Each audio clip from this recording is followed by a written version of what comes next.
Hey everyone, welcome to this week's Market Watch for December 18th through the 27th.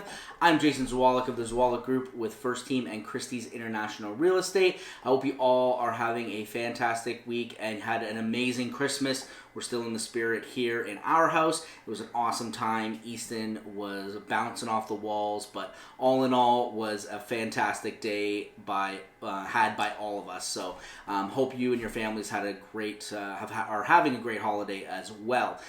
So this week I'm going to take a look at, like I said, December 28th through 18th through the 28th. Typically I do this on a Tuesday or Wednesday, but I've decided to start doing it on Fridays. So it really worked out well with the holidays. So now I'm going to be doing this every Friday. A new episode will be uploaded, and that's going to show you what's happening in Orange County, and more specifically what's happening in the Irvine housing market for each week. So we can really try to look at some trends and really keep our thumb on the pulse of what's happening here in housing. So without wasting any other time, let's jump right in and look at what happened in Orange County last week. So last week we saw 697 homes sell. The average days on market was 54 days. So when we compare that to the week before, we actually had 100 homes more sell this week than last week, which is pretty crazy, especially over the Christmas holiday. The average days on market last week was 49. The average days on market for the homes sold this week, 54. Not much of a difference. The average sales price was $919,305 versus the average list price of $939,961.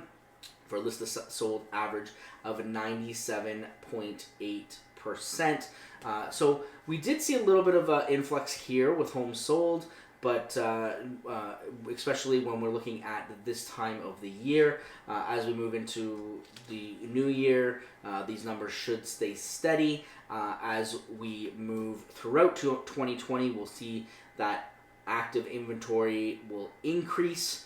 More buyers will come on the market, especially in the spring. You're going to see a really hot time, especially right now with rates still staying low and with the new conforming loan limits. I'll get into that a little bit later, but that's going to really, I think, inject some life into the market where we stand right now. So it's going to be, I think it's going to be a really good spring this year. So now that we've taken a look at Orange County, let's jump in and take a look at the Irvine market as a whole. So the Irvine market last week, we saw 65 homes sell, identical to the week before. So the average days on market was 67 this week compared to 66 last week. Again, right on par. The average list price was $949,579. The average sales price was $949,579 with an average list price of $974,783 that gives us a list to sold average of 97.4%. So we really we saw this pretty much status quo when it comes to the Irvine market as a whole. We really just saw that stay steady. On average, like right now, we're seeing inventory is at its lowest point, which is typical for this time of year because it is the holidays. As we move into 2020, I think January 1, we're going to start to see that influx of inventory as more people start to come on the market, whether it's people that tried to sell last year and it didn't work out and they're getting back onto the market, or other people that are just coming on the market for the first time. So I think that's what we're going to see as we move forward down the line. So for those of you tuning in for the first time, now what I do is I break down the Irvine market into 3 categories. The first category, we call it the first-time homebuyer category, which is anything under $750,000. Then we do the step-up category, which is $750,000 to $1.25 million, and then the luxury market, which is anything over $1.25. So let's take a look at the first-time homebuyer market.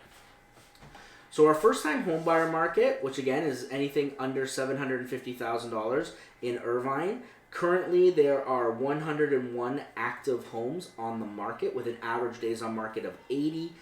That, when we compare that to last week, We've actually seen a dip in the number of homes on the market, where last week we had 124 versus our 101 this week. The average days on market has gone up for those homes. The average days on market now is 80 days for those, so we're really getting closer to a neutral market right now. We're still in the seller's market, but we're slowly creeping towards that neutral market when it comes to these homes. The number of homes sold this past week was 23. We compare that to 30 sold last week. So we saw a little bit of a slowdown when it comes to this category, and that's not something that's unusual for this time of year. But the active homes really did dip quite a bit when we lost 23 homes off the market. So it's something that we really need to keep our eye on. So we'll definitely keep an eye on that as we move forward. So now that we've taken a look at the first-time homebuyer market, let's take a look at the step-up market. So this is the market that we look at for people that are maybe moving out of their first house, moving into their next home, which is step-up. Not everybody's going to fall into these categories, but for the purpose of this show, this is what we're going to break them down into to give you as much information as possible. So let's take a look at these. So in the step-up category, we saw 700, which is 750,000 to 1.25 million. We have 205 active homes on the market right now, with an average days on market of 77. Compare that to last week, we had 217 homes on the market with a days on market of 73 average. We also saw 22 homes sell last week versus 29 homes sold this week. So really, it is pretty similar to what we're seeing, what we had last week. So there's not much of a change there. Again, as we move into the new year, we're expected to see that inventory go up, and more buyers will come on the market as we move into the spring. But with those buyers, we'll also see more sellers coming on the market. So the supply and demand will actually start to separate a little bit. Where right now we're at our closest point between that supply and that demand. So with supply being as low as the lowest point right now, it's a great time to be a seller and get on the market, especially coming in as we move into 2020. So now that we've taken a look at the first-time homebuyers and the step up, last one is our luxury market. So let's take a look at what's happening in the luxury market in Irvine. So the Irvine luxury market, we're looking at 1.25 million plus. Right now, the active homes, there's 187 active homes on the market. That's down from 198 last week. Also, the days on market are up from 110 to 118.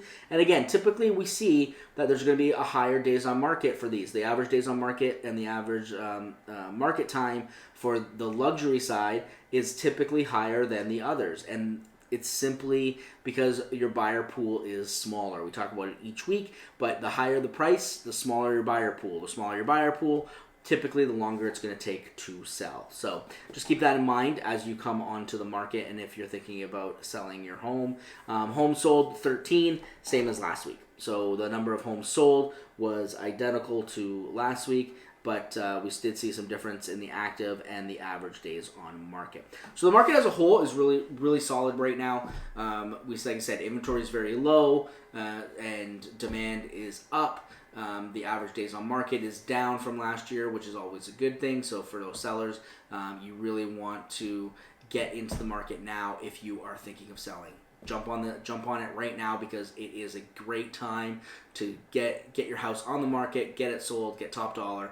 I think it's a ideal time to get going. And if you aren't thinking right now, you're thinking maybe in a couple months, it might be good to start that strategy session now and really start pushing forward and getting prepared so you're ready to hit that market, ready to hit that ground running. As a buyer, it's a great time as well because you do have great rates. The conforming loan limits are going up in starting January 1, which is awesome. And you really just need to come up with a strategy to find the home, identify it, write a solid offer, get that offer accepted, and close on the property, so you get your keys and get your new home. So definitely want to come up with a strategy for that. So now that we've taken a look at what's happening in the market, I take some time to really just give you interest rates and mortgage rates, what's happening in that world. And for that, I want to thank Patty Carpenter, our partner over at Prime Lending. She always sends me these over so that I'm up to date on exactly what's happening, so I can give this information to you guys. So let's take a look. So the conforming 15-year fixed rate is 3.625%, and with an APR of 3.691. The conforming 30-year, 3.990 with a 4.036 APR. Conforming 7/1 ARM, so the adjustable, is 3.625 with a 4.002% APR. The jumbo 30-year fixed, 3.5% with a 3.594% APR. A jumbo 7/1 ARM is 3% with a 3.680% APR. The FHA 30-year fixed is 3.375% with a 4.114% APR. And for all of our vets out there, it's the VA 30-year fixed is 3.375% with a 3.441% APR. And I mentioned it a few times. There is a construction loan out there. So if you're looking at buying a property and want to add something to it, you want to maybe redo the kitchen, maybe add a pool, things like that. There are options, and I believe you can do up to $35,000 to up to $250,000 added on, and that construction loan mortgage is 3.99% with a 4.093% APR. So rates are great. As we know, rates have remained low, which is amazing. If we look at pre-recession, like pre-2008, rates were over 6%. So we're still being in that mid to high threes. Rates are just really good. They're really solid. So if you're looking at buying, it is a great time to get in there and take advantage of these rates. I did talk a little bit about the conforming loan limits. So I'm just going to touch base really quickly on that. So I'm not sure if most of you know, but the conforming loan limit for Orange County used to be $726,000, just over $726,000. And as of January 1, those conforming loan limits are going up to $765,600. So this is great news especially for people finding in that first-time home buyer category, but even also the step-up that are looking to put down some more money. They may be able to qualify for something that they may not have been able to qualify for before. So these are great products. There's great products out there, and this is really good news, this increase in the conforming loan limits. I think it's really going to bring some buyers into the market that may not have been able to, and maybe get them to get a house that they may not have been able to afford in the past, which does that. But the good thing is I've been talking to some people, and they're worried because this may be, is this a sign that, they're loosening their grip and another recession's coming because this is what happened to us. Don't worry. If you applied for a mortgage, you're still jumping through a ton of hoops. They're really doing their due diligence. They're really vetting people. What this is doing is it's just it's kind of opening up the pool a little bit to let other people in, and I think it's a really good thing. And I don't think it's going to cause any issues. So if you have any questions, we can definitely put you in touch with Patty or talk to your lender and really figure out what's the next step for you and what's best for you guys. So hopefully this helps you guys. I hope you guys, again, had a great Christmas. If you like this video, make sure you subscribe, hit the bell so you get notified every time a new video comes out. Like I said, I'm going to be doing these every Friday just to make sure that you guys all understand exactly what's happening in today's market here in Orange County and specifically Irvine. Feel free to share this out and ask any questions that you have. If they shoot a question in the comment, I'll try to get back to it. If there's something that you want me to talk about, I can try to answer a question at the end of each show if that comes up. So just let me know, and I hope you all have a fantastic New Year's Eve. Stay safe, and we'll talk to you in 2020. Take care, everybody.